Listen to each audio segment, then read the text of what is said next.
하나님 감사합니다. 한 주간도 주님의 은혜 가운데 지켜주시고 오늘 이렇게 또 주님의 말씀을 나누고자 하는 귀한 시간 허락하여 주심을 감사합니다. 아버지 오늘 거룩한 주일 아버지 주님 앞에 예배드리고 아버지 은혜를 아버지 말씀으로 또 이어가길 원합니다. 아버지 우리의 삶에 이 말씀에 힘이 되는 놀라운 원동력이 되게 해 주시고 우리가 지치고 또한 앞에 보이지 않는 아버지 산과 같은 그러한 상황이 생길지라도 우리가 포기하지 아니하고 온전히 주님께서 주시는 말씀의 방향성을 붙들고 나아갈 수 있도록 역사하여 주옵소서. 오늘 사사기 아버지 삼손의 말씀을 통하여서 아버지 또 우리 은혜를 받기를 원합니다. 아버지 우리가 이 삼손의 가는 그 길 가운데 주님께서 어떻게 역사하셨는지 또한 삼손의 모습을 보면서 우리가 어떻게 아버지 살아가야 되는지 다시 한번 깨닫게 하여 주시고 그 은혜를 깊이 새겨서 아버지 앞으로 온전히 주님께서 기뻐하시는 거룩한 그리스도의 산 증인 될 수 있도록 역사하여 주옵소서. 아직 오지 못한 우리 편장님들 주님께서 발걸음 지켜주시고 함께 은혜 받게 하여 주옵소서. 예수님의 이름으로 간절히 기도합니다. 아멘. 오늘은 우리 사사기 16장 6절에서 17절까지 말씀을 좀 보도록 하겠습니다. 5월 셋째 주 우리 팬모임으로 이제 진행이 될 건데요.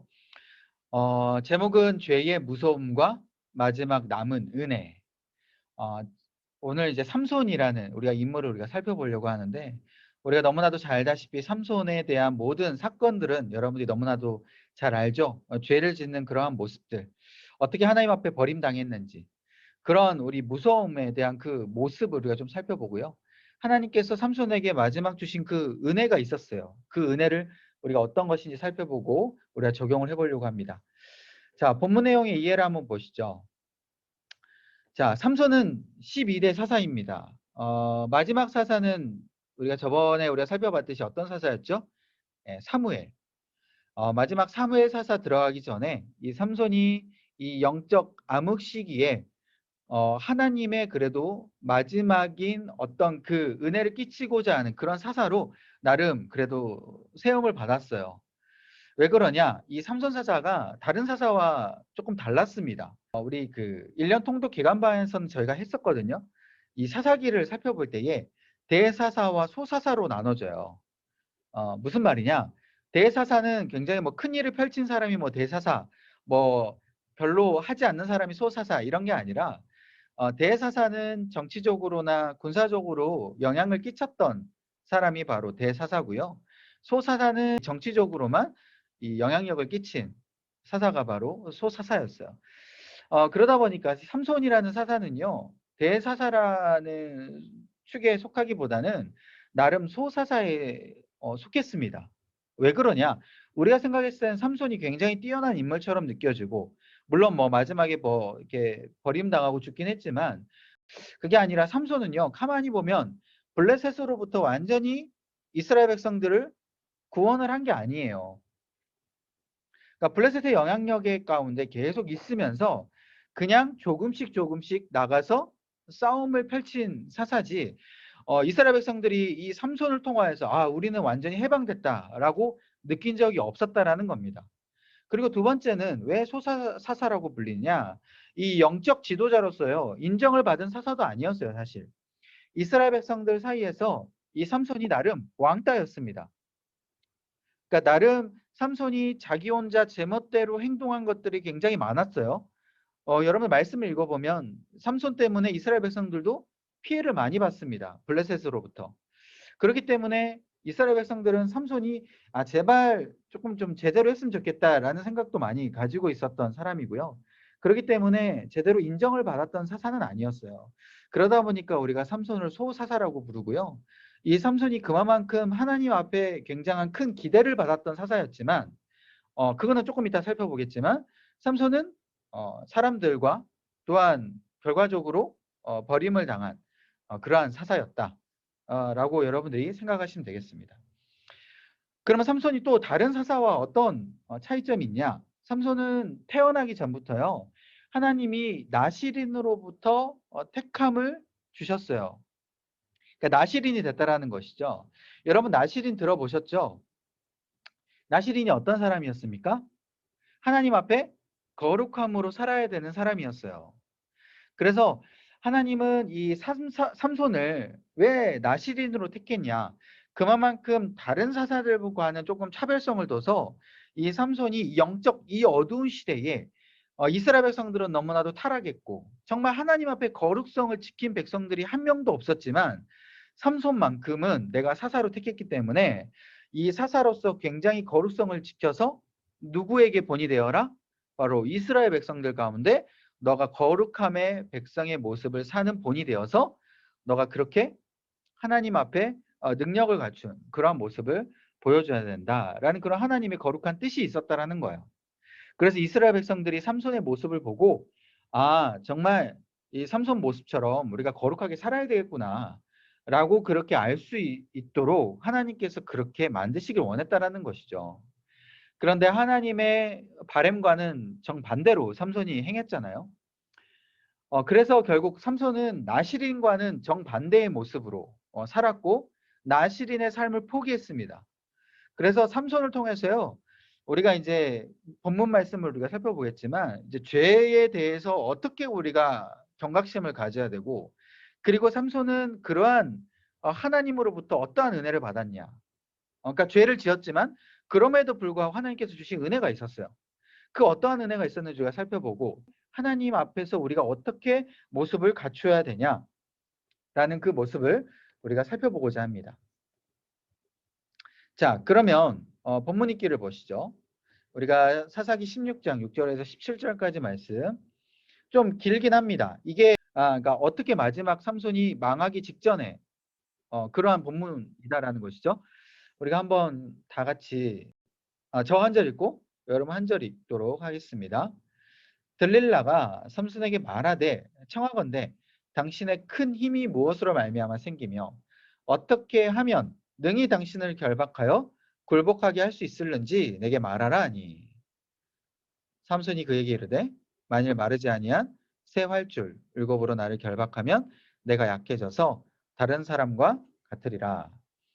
블레셋 사람의 방백들이 마르지 아니한 새 활줄 일곱을 여인에게로 가져오매 그가 그것으로 삼손을 결박하고 이미 사람을 방 안에 매복시켰으므로 삼손에게 말하되 삼손이여 블레셋 사람들이 당신에게 들이닥쳤느니라 하니 삼손이 그 줄들을 끊기를 불탄 삼시를 끊음같이 하였고 그의 힘의 근원은 알아내지 못하니라.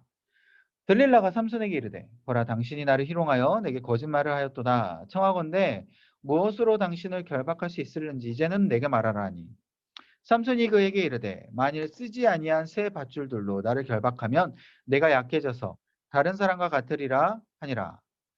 들릴라가 새 밧줄들을 가져다가 그를 결박하고 그에게 이르되 삼손이여 블레셋 사람이 당신에게 들이닥쳤느니라 하니 삼손이 팔 위에 줄 끊기를 실을 끊음같이 하였고 그때에도 사람이 방 안에 매복하였더라. 들릴라가 삼손에게 이르되 당신이 이때까지 나를 희롱하여 내게 거짓말을 하였도다. 내가 무엇으로 당신을 결박할 수 있을는지 내게 말하라 하니 삼손이 그에게 이르되 그대가 만일 나의 머리털 7가닥을 배틀의 날실에 섞어 짜면 되리라 하는지라. 들릴라가 바디로 그 머리털을 단단히 짜고 그에게 이르되 삼손이여 블레셋 사람들이 당신에게 들이닥쳤느니라 하니 삼손이 잠을 깨어 배틀의 바디와 날실을 다 빼내니라. 들릴라가 삼손에게 이르되 당신의 마음이 내게 있지 아니하면서 당신이 어찌 나를 사랑한다 하느냐. 당신이 이로써 3번이나 나를 희롱하고 당신의 큰 힘이 무엇으로 말미암아 생기는지를 내게 말하지 아니하였도다 하며 날마다 그 말로 그를 재촉하여 조르매 삼손의 마음이 번뇌하여 죽을 지경이라. 삼손이 진심을 드러내어 그에게 이르되 내 머리 위에는 삭도를 대지 아니하였나니 이는 내가 모태에서부터 하나님의 나실인이 되었음이라. 만일 내 머리가 밀리면 내 힘이 내게서 떠나고 나는 약해져서 다른 사람과 같으리라 하니라. 아멘. 자, 지금 오늘 이 본문 말씀은 어떤 내용입니까? 삼손이 들릴라를 사랑했죠. 들릴라는 바로 블레셋 여인이었습니다. 하필이면 블레셋 여인을 사랑했어요. 원수의 여인. 그래서 사랑에 빠져서 들릴라가 결국 삼손을 올무로 올가매는 그런 장면인데 이 사건 들어가기 전에 지금 들릴라가 어떠한 마음이었냐면 지금 블레셋 방백들이요. 블레셋은 5 방백들로 나눠졌거든요. 나 5개의 지역으로 거의 그 지역 가운데 우두머리인 방백이라고 하는데 그 5 방백들이요. 들릴라에게 찾아왔습니다. 이 삼손이라는 인물이 너무나도 세니까 어떻게 하면 이 삼손을 죽일 수 있을까 해서 들릴라에게 찾아와서 삼손을 죽일 수 있도록 뭔가 약점을 물어봐라 라고 이야기를 하죠. 그래서 들릴라가 대가를 받습니다. 어떤 대가? 돈을 받아요, 돈. 들릴라가 원래 누구였냐면 창기였어요. 그러니까 창녀. 그러니까 몸을 팔고 살던 여인이었는데 갑자기 삼손의 눈에 띄어서 지금 삼손이랑 같이 살게 된 거예요. 그런데 이 들릴라에게 돈을 준다고 하니 들릴라가 눈이 뒤집어진 거죠. 은 1,100개를 줬다라고 앞에 부분에 나와 있거든요. 은 1,100개라는 게 지금으로 따지면 4,400만 원이에요. 5 방백들이 각각 4,400만 원씩 줬기 때문에 지금으로 따지면 2억 2천만 원을 이 들릴라에게 준 겁니다. 거의 뭐 이렇게 이게 아파트 전세값 정도 지금 안산에 안산 지금 너무 뛰었죠 아파트 값이. 아무튼 그러니까 그만큼 이제 들릴라가 이제 먹고 살 수 있을 정도로 돈을 준 거죠. 그러니까 들릴라가 당연히 흔들릴 수밖에 없는 겁니다.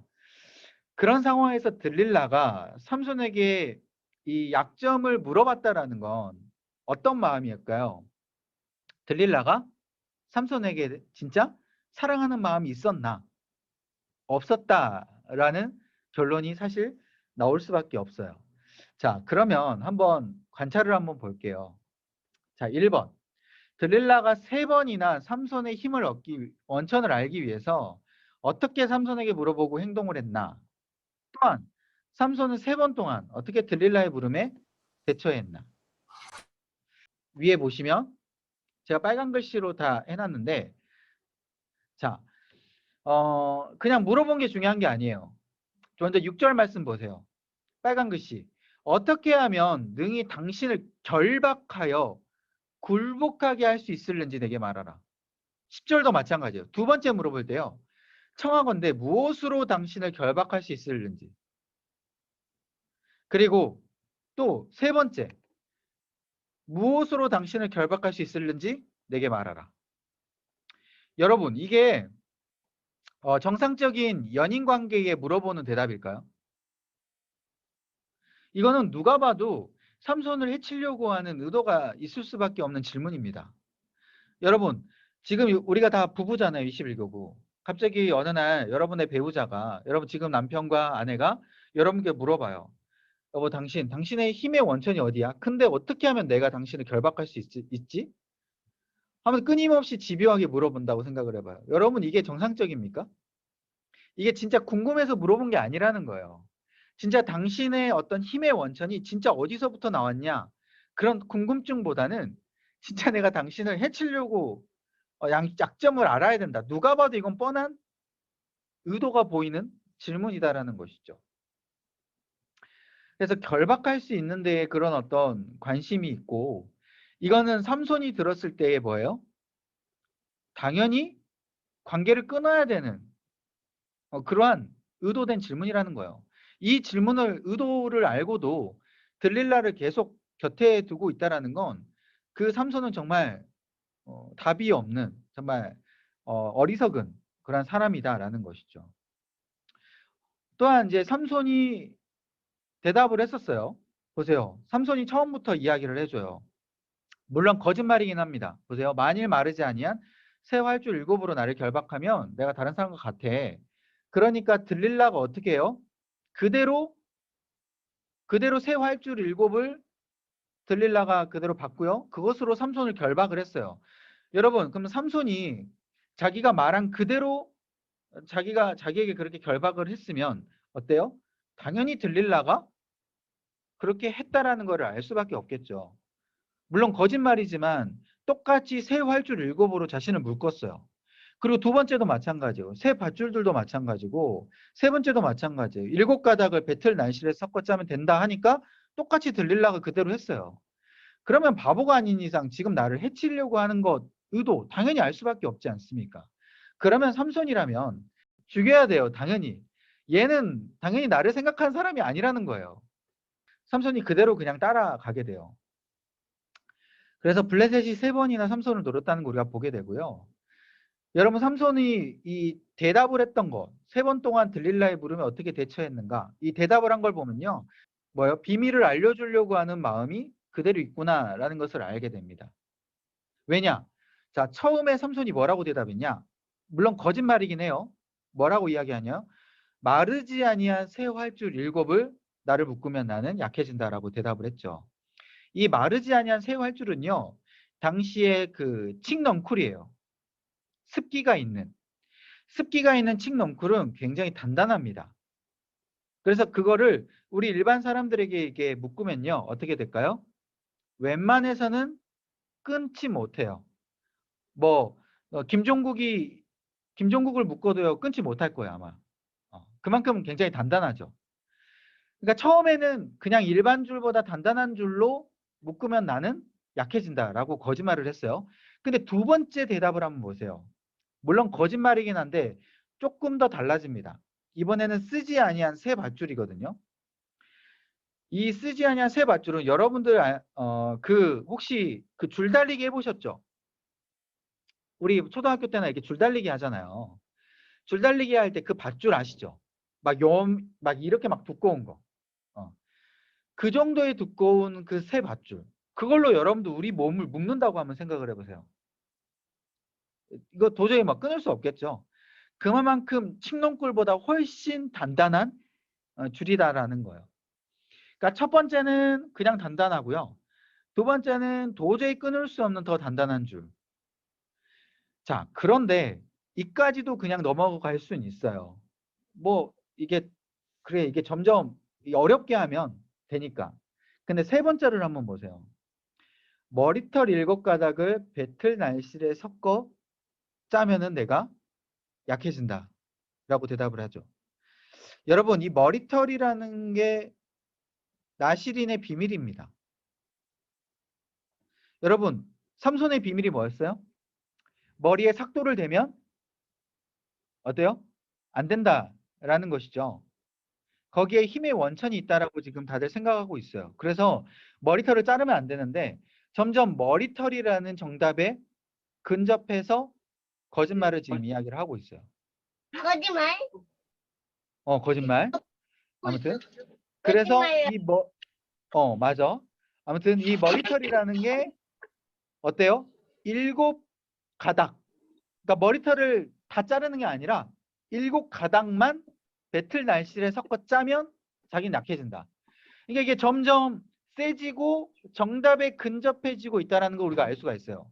총 3번의 거짓말을 했지만 거짓말을 할 때마다 삼손의 마음이 어떻게 된 겁니까? 점점 들릴라에게 정답을 이야기해주는 마음으로 점점 빠지게 된다는 거예요. 여러분 이게 정말 죄의 특성이라는 겁니다. 여러분 내가 처음에는 아무리 내가 절대 이야기하지 않아야지. 내가 절대 죄에 빠지지 말아야지. 내가 절대 하나님 배신하지 말아야지. 라고 처음엔 그렇게 이야기해서 실제로 그렇게 한다고 하더라도요. 옆에서 계속 집요하게 야 유혹하고 너 이거 해야 돼. 너 이거 좋아하면서 계속하면 어떻게 됩니까? 점점 약해지게 돼 있어요. 그게 점점 사람의 마음이고 이게 죄의 특성이라는 겁니다.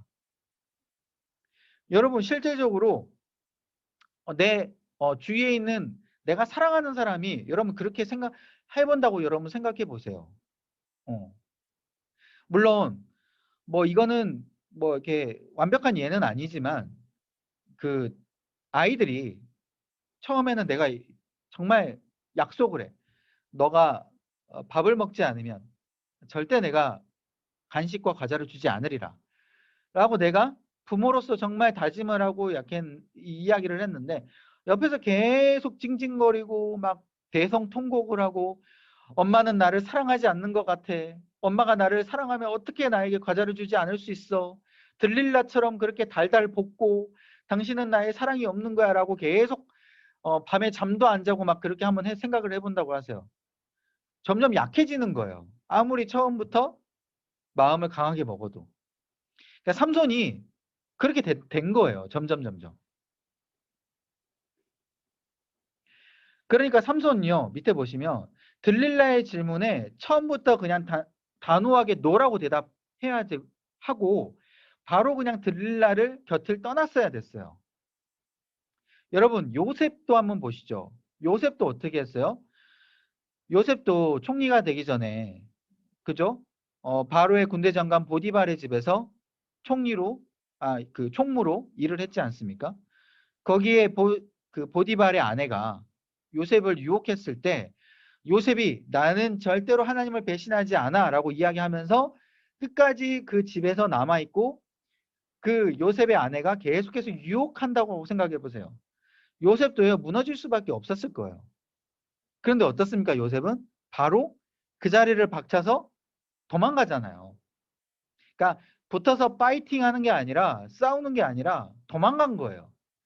그러니까 도망간 게 제대로 된 PR 방법이고 제대로 된 모습이다라는 것이죠. 그러니까 삼손도 자신만만했을 거예요. 처음에는.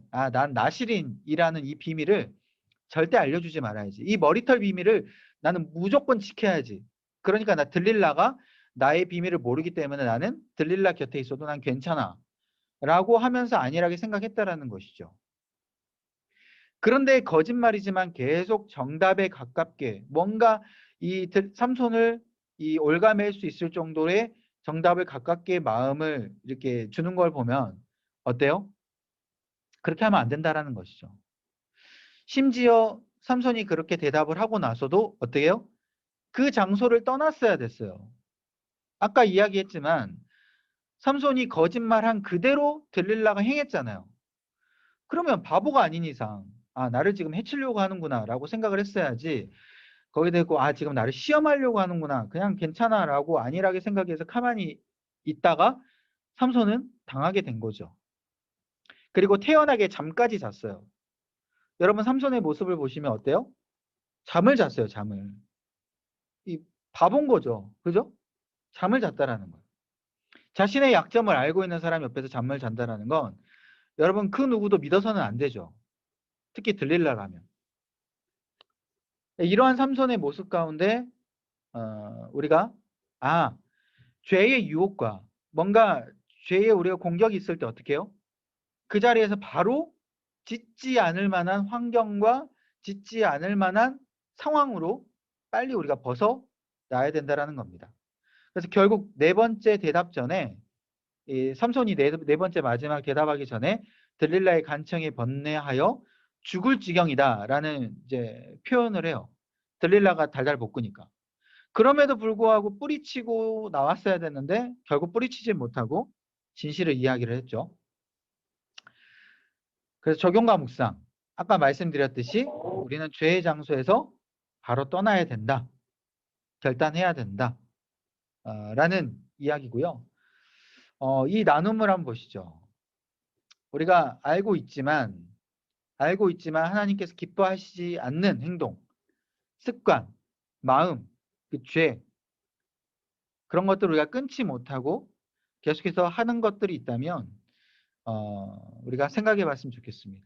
뭐 나누는 게 어려울 수도 있어요. 그렇지만 우리가 나눠줄 수 있는 상황 내에서 우리가 그것들을 조금 생각해 봤으면 좋겠고 그리고 그런 부분도 있을 거예요. 우리 분명히 나는 절대 그렇게 하지 않을 거야 라고 호언장담하고 장담을 했지만 결국 무너졌던 무너진 나의 모습이 있었다면 이거는 정말 비참하죠. 나는 그렇게 호언장담하고 하지 말았어야 됐다고 말을 했는데 결국 시간이 지나고 나는 무너져 있어. 그런 것들이 있다면 나눠주시고 자 그럼 관찰 2번 보세요. 방금은 1번은 이제 죄에 대한 부분이고요. 2번은 뭐야? 삼손이 이제 마지막 대답을 우리가 이제 집중적으로 좀 살펴볼 건데 네 번째 대답에서 들릴라에게 어떠한 진실을 말하였나? 자 17절. 자 어떠한 진실을 말했습니까? 같이 읽어볼게요. 자 시작. 삼손이 진심을 드러내어 그에게 이르되 내 머리 위에는 삭도를 대지 아니하였나니 이는 내가 모태에서부터 하나님의 나실인이 되었음이라. 만일 내 머리가 밀리면 내 힘이 내게서 떠나고 나는 약해져서 다른 사람과 같으리라 하니라. 라고 진실을 이야기를 하죠. 근데 보세요. 단순히 진실을 이야기한 게 아니라 뭐요? 진심을 드러냈어요. 그러니까 이 바보 같은 삼손이 그냥 똑같이 앞에 세 번째 거짓말을 한 것처럼 진실을 이야기를 해도 나는 저기 머리를 자르면 나는 힘이 없어져. 라고 그냥 그 정도만 만약에 고백을 했다면 만약에 들릴라가 어땠을까? 들릴라가 네 번째에 과연 정말 블레셋 사람들을 이끌고 올 수 있었을까? 왜냐면요. 여러분 제가 여기에는 본문은 제가 적어놓진 않았지만 여러분 18절부터 한번 읽어보세요. 들릴라가 이 삼손의 진심을 듣고 어떻게 했냐? 블레셋 사람들에게 찾아갑니다. 찾아가가지고 뭐라고 이야기를 하냐? 블레셋 사람들 마지막으로 다시 한번 올라와 달라. 이렇게 고백을 해요. 그 이야기는 무슨 말이냐? 블레셋 사람들이 세 번이나 지금 삼손한테 속았어요. 그래서 세 번 이후에는 블레셋 사람들이 사실 올라오고 싶은 마음이 없었어요. 들릴라가 알아내지 못하니까 야, 제가 또 거짓말을 하나 보다라고 생각해서 이미 들릴라가 신뢰를 잃어버린 상황이었다라는 거예요. 그런 상황에서 들릴라가 블레셋 사람들을 마지막으로 설득하는데 삼손이 정말 마지막으로 나에게 진실을 이야기했습니다. 그리고 하나님의 나실인이 됐다라고 고백을 했고 정말 이 머리가 밀리며 힘이 약해져서 다른 사람과 같다라는 이 나실인의 고백을 했습니다. 그러니까 블레셋 사람들이 마지막으로 믿고 올라오게 되는 거예요. 그러니까 여러분 이 삼손의 모습을 보면요. 이 마지막 대답도요. 이 들릴라에게 전부 진실을 이야기를 하는 것뿐만 아니라 자신의 모든 마음을 다 주는 그런 모습을 우리가 볼 수가 있죠. 그런데 이 삼손의 모습을 볼 때에 여러분 틀린 점이 있습니다. 자, 여러분 이 삼손의 대답 한번 보세요. 내 머리 위에는 삭도를 대지 아니하였다. 자, 이 말은 맞을까요? 안 맞을까요? 맞아요. 이는 내가 모태에서부터 하나님의 나실인이 되었음이라 라는 것도 삼손이 제대로 알고 있는 내용입니다. 근데 그 다음 보세요. 만일 내 머리가 밀리면 내 힘이 내게서 떠나고 나는 약해져서 다른 사람과 같으리라 하니라. 여러분 이 삼손의 말이 맞을까요? 틀릴까요? 퀴즈. 삼손이 지금 머리가 밀리면 힘이 없어지는 것 맞습니까? 틀립니까? 제가 왜 퀴즈를 낼까요? 너무 쉬운 문제를. 틀리니까 내겠죠. 여러분 우리가 잘 알고 있어야 돼요. 자, 이 정답에 대한 틀린 이유를 이야기를 하기 전에 설명을 드리면 나시린부터 먼저 설명을 해드려야 될 것 같아요. 여러분 하나님의 나시린이다 라고 이야기를 했는데 여러분 삼손의 나시린이 어떤 걸 지켜야 됩니까? 나시린은요 머리에 삭도를 대지 않는 것뿐만 아니라 나머지 두 가지 법을 더 지켜야 돼요. 총 세 가지의 법을 지켜야 되는데 민수기 6장을 살펴보면 나시린에 대해서 나와 있어요. 총 세 가지의 지켜야 될 법. 뭐가 있을까요? 포도주 금지. 그러니까 술을 먹지 말아야 된다. 그 다음 뭐? 이발 금지. 방금 이야기한 삭도를 대지 말아야 된다. 그 다음 뭐예요? 부정한 것을 닿으면 안 된다. 나시린은 총 이렇게 세 가지를 지켜야 되거든요. 민수기 2장 3절. 포도주와 독주를 멀리해야 된다. 삭도를 그의 머리에 절대 대지 말 것이라. 그리고 시체를 가까이 하지 말 것이라. 시체가 부정한 것입니다. 그러면 부정한 것을 대버리면 나는 부정하게 된 거예요. 나시린은 하나님의 거룩한 사람이거든요. 밑에 나와 있죠. 8절. 그는 여호와께 거룩한 자니라. 거룩성을 유지해야 될 이 나시린이 부정한 것을 만지게 되거나 술을 먹게 되거나 삭도를 대게 되면 거룩성을 잃어버리고 어떻게 돼요? 부정하게 되면서 나시린의 규례가 깨어지게 된다는 겁니다. 자, 그렇게 되면 여러분 이 포도주, 이발, 부정한 것 이 세 가지 중에 한 가지라도 지키지 않으면 어떻게 됩니까? 나시린이 깨지게 돼요. 그러면 내가 삭도만 되지 않았다고 하고 포도주를 먹거나 부정한 것을 만졌어요. 그럼 어떻게 됩니까? 나시린이 깨지겠죠. 자, 그러면 퀴즈. 지금 삼손은 나시린의 규례가 깨진 상태일까요? 깨지지 않은 상태일까요? 깨진 네, 뭐라고요? 깨졌어요. 네, 나시린의 규례가 깨진 상황이었습니다. 자, 왜 그러냐? 나시린은 일단 삼손은요. 14장 8절에서 9절부터 보면 우선 부정한 죽은 시체를 만졌어요. 부정한 죽은 시체가 어떤 시체예요? 죽은 사자. 사자 가운데 사자를 죽였는데 그 다음날 죽은 사자 가운데 꿀이 있었죠. 그래서 꿀을 떠가지고 먹었어요. 그래서 이미 나시린의 첫 번째 부정한 것을 만져서 깨진 상황입니다. 자, 그리고 두 번째, 포도주도 먹었어요. 자, 친구들과 술 잔치를 벌이게 됩니다. 14장을 보게 되면. 그래서 여기서 수수께끼를 내게 되는 그런 상황을 우리가 보게 되는데 포도주를 먹게 되면서 나시린의 두 번째 금기를 깨게 됐어요. 자, 그래서 이제는 하나님이 머리에 삭도를 대지 말라라는 그 마지막 하나 남게 됐는데 이거조차도 이제는 깨지려고 하는 상황이다라는 것이죠. 자, 그러면 삼손은 나시린의 규례가 깨졌으면 삼손에게 있던 그 힘은 이미 없어져야 됐을까요? 아니면 아직까지 남아있는 게 맞을까요? 이미 삼손의 힘이 없어져야지 정상입니다.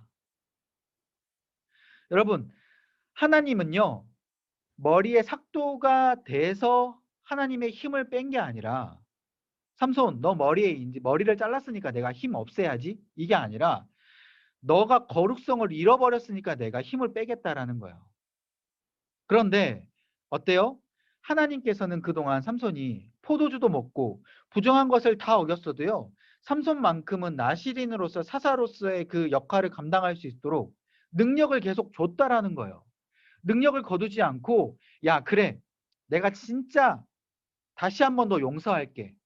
그러니까 마지막 하나 남은 진짜 이 나시린 세 가지 중에 진짜 그 거룩성 하나 남았는데 머리에 삭도만큼은 너가 되지 마라.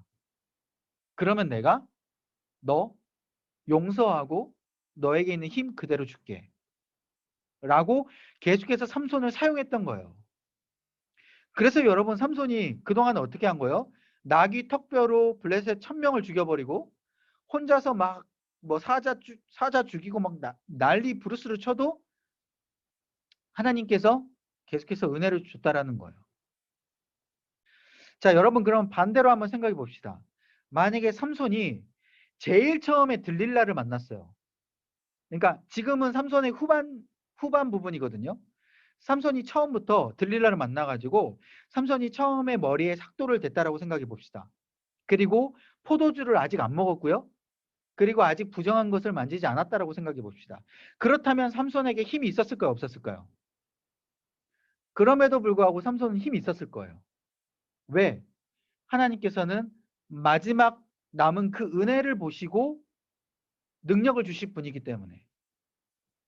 그러니까 다시 한번 말씀드리면 지금 머리가 잘리고 안 잘리고가 지금 중요한 게 아니에요.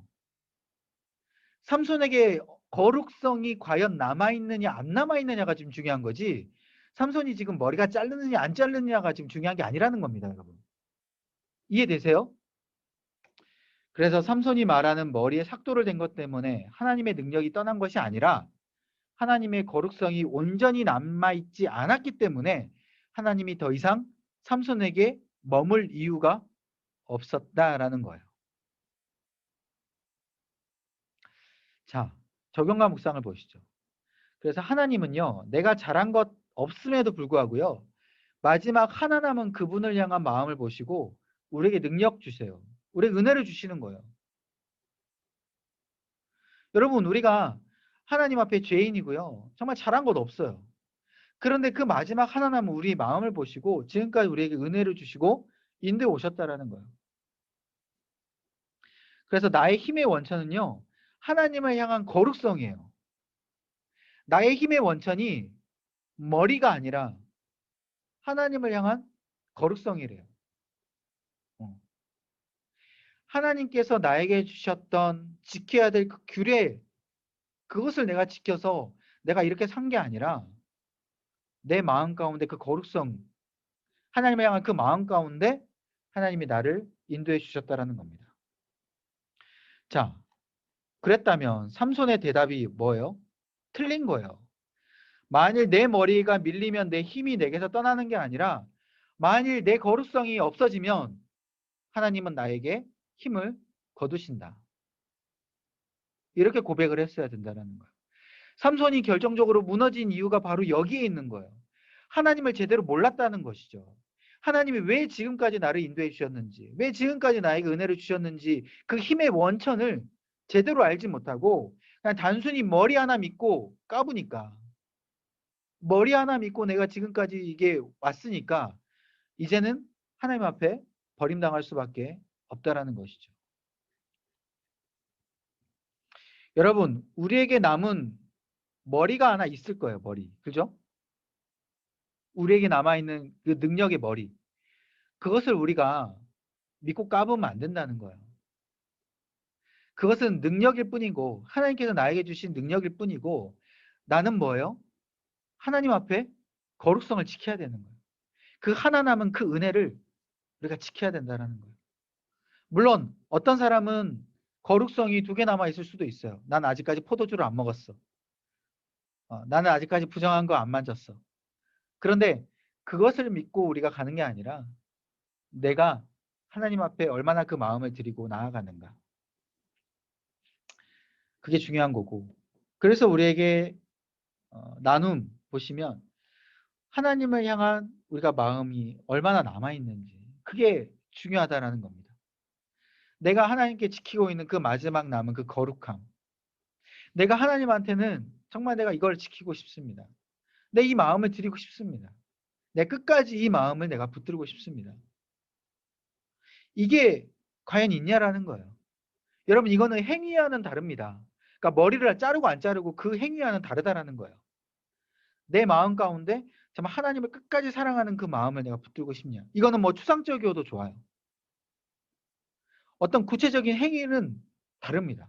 그 마음이 있다면 여러분 나눠주시고 이것을 어떻게 하면 이 마음을 내가 지킬 수 있는가. 어떻게 하면 이것을 내가 끝까지 나아갈 수 있는가. 이것을 우리가 나눴으면 좋겠다는 거예요. 이해되세요? 원래대로라면 삼손은 나시린의 규례를 지키지 못했을 때 이미 버림당해야 됐을 사람입니다. 그런데 그러진 못하고 하나님은 은혜를 주셨고 끝까지 나아갔다라는 거예요. 여러분, 삼손이 오늘 본문 말씀에 나오진 않았지만 삼손이 막판에 블레셋 백성들에게 이제 붙잡혀가지고 두 눈이 뽑히고 비참한 생활을 보내게 되죠. 그 맷돌을 돌리면서요. 여러분 본문 말씀에 여러분 읽어보시면요. 삼손이 점점 머리털이 자라나기 시작하니라 라고 나와요. 머리털이. 이게 단순히 한 절이지만 엄청난 큰 의미가 있어요. 하나님께 버림당한 것 같이 느껴지는 이 삼손에게도요. 마지막 머리털이 자라나기 시작한 거예요. 하나님의 은혜의 시작점이 다시 나타나기 시작한다라는 겁니다. 머리털이 이제 다시 하나님 앞에 그 거룩성의 상징으로 나타나게 되고 머리털이 자라났을 때 드디어 삼손이 양쪽 기둥을 붙들고 블레셋 신전을 무너뜨리게 돼서 블레셋 3,000명을 죽이게 되는 것이죠. 그만큼 하나님께서는 다시 은혜를 주시는 하나님이다라는 것을 기억했으면 좋겠어요. 내 머리털이 밀리더라도 다시 머리털을 자라나게 하신 하나님. 삼손이 맷돌을 돌리면서요. 엄청나게 회개를 했겠죠. 하나님, 죄송합니다. 저의 그 거룩성을 잊어버린 저의 마음을 붙들어 주옵소서. 라고 그 거룩성을 다시 지키려고 하니까 머리털이 자라나기 시작한 거예요. 그래서 그 머리털 가운데 하나님은 거룩성을 보시고 힘을 주셨다라는 것이죠. 자, 결론입니다. 우리는 하나님 앞에서 거룩함을 지켜야 되는 그리스도인이죠. 이 거룩성을 통하여서 하나님이 역사하시고요. 지금까지 인도하셨어요. 여러분 내가 꼭 나실인이 아니더라도 이 거룩함을 우리가 지켜야 되는 이유다라는 거예요. 내가 때로는 포도주 부정한 것을 어기고 하나님한테 멀어졌다고 할지라도 하나님은 마지막 하나 남은 그 주님을 향한 마음을 보시고요. 나를 지키시고 인도하신다라는 겁니다. 그 능력과 인도하심이 떠나지 않도록 우리가 죄를 버릴 수 있는 그 결단과 환경을 우리가 만들어야 된다라는 거예요. 우리는 연약하니까 내 마음으로 그것을 죄를 끊어낼 수 있는 힘이 없기 때문에 우리가 그 결단하고 환경을 만들어야 되는 거예요. 그리고 그 능력과 인도하심이 떠나지 않도록 죄를 버릴 수 있는 그 결단과 환경을 만들고 주님을 향한 마음을 끝까지 지키시기를 바랍니다. 아멘. 이십니까? 네, 아멘. 하나님 감사합니다. 정말 우리 가운데 정말 주님의 놀라우신 그 능력, 놀라우신 그 인도하심을 지금까지 베풀어 주심을 너무나도 감사합니다. 아버지, 우리는 착각했습니다. 우리에게 주신 그 머리의 그 능력 가운데 아버지, 우리가 정말 이제까지 올 수 있었다라고 생각하고 그 능력만 있으면 내가 정말 쉽게 갈 수 있겠다라고 판단하며 하나님을 의지한다고 했지만 진정으로 의지하지 않았고 하나님 앞에 그 은혜를 구한다고 했지만 그 은혜보다 나에게 있는 그 머리를 더 의지했음을 이 시간 고백합니다. 아버지, 그 우리의 머리에 주신 그 능력, 그것을 이제부터 내려놓게 하여 주시고 하나님 앞에 그 거룩성을 끝까지 붙들며 나아갈 수 있는 우리의 온전한 거룩한 그리스도인 될 수 있도록 붙들어 주옵소서. 우리가 이제까지 그 거룩성을 지키지 못하고 하나 남은 그 거룩성마저도 아버지 정말 자꾸 무너지려고 하는 우리의 삶의 모습도 있습니다. 주님께서 찾아와 주시고 어루만져 주시고 또한 역사하여 주셔서 연약한 우리 가운데 이 거룩성을 지킬 수 있는 다시금 담대한 믿음과 또한 간절한 그 마음과 또한 사탄이 유혹했을 때에 바로 결단하여 끊을 수 있는 그 결단할 수 있는 그 마음과 깨어 있어서 우리가 무너질 때마다 바로 이것은 정말 사단의 공격이구나. 바로 이것은 죄의 길이구나. 깨달을 수 있는 우리의 지혜와 우리의 영성 될 수 있도록 주님께서 붙들어 주옵소서. 그때마다 우리가 주님께서 기뻐하시는 그 길로 갈 수 있도록 주님 단단히 붙들어 주시고 아버지 정말 우리를 통하여서 주위에 있는 많은 사람들이 하나님을 바라보게 하여 주시고 또한 우리를 통하여서 정말 삼손처럼 무너져가는 우리 주위에 있는 지인들이 다시금 일어서게 하여 주시고 우리의 중보 기도를 통하여서 다시금 회복되는 놀라운 역사가 일어날 수 있도록 주여 붙들어 주옵소서. 이 모든 말씀 예수님의 이름으로 간절히 기도합나이다. 아멘.